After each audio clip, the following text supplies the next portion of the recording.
AITA for being honest after sex. Hey, so F2 I'm 20 to almost 23, we have been together 2.5 years. Last night we had sex. We decided to use my vibrator. This isn't uncommon in the bedroom given I struggle to big O during penetration. My partner really wanted me to O first. I told him sometimes it's hard to O with the toy and him in me. It's kind of like he's plugging me. Or him and the toy are on two different rhythms. This wasn't me turning this into a solo session, just informing him I might not O when he's in me, so he decided to just let me use the toy for a little bit and watch so I could get ahead and get my O and we'd go back to penetration. When I was doing this, he fell asleep. I called his name a few times. He even started snoring.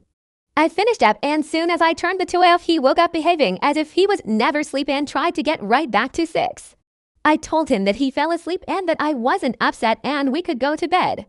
He's fallen asleep during sexual acts before, but he started giving me a lot of attitude saying he was never asleep, etc. I turn over to go to sleep. He ends up leaving, telling me he can't be in the same room with me. I fall asleep and wake up to him barging into the room, flash in my face while getting into the bed, and he places a pillow between us and tells me we have to talk in the morning. This morning he proceeds to tell me he felt I gaslit him about being asleep because after he woke up he showered and played video games.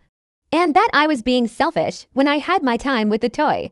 He just kept going on and on about how I was so wrong.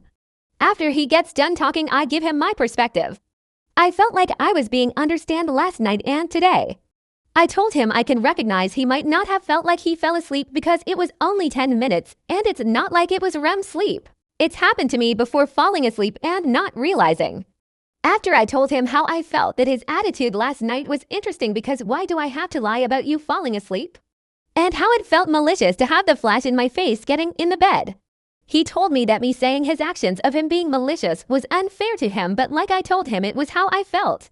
He told me that I invalidated what he said about me gaslighting him when I said this. After I gave him my perspective, he kept trying to respond to certain things that I brought up even though I told him I was just giving my perspective like he did. And how I didn't think this needed to be a conversation. Because I knew it would turn into a meaningless argument.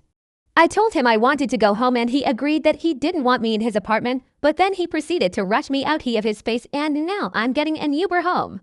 He usually drives me home. Ick, guys, I just don't get why this situation had to blow up so much. Maybe I'm not fully seeing something. Hopefully you guys can help me out.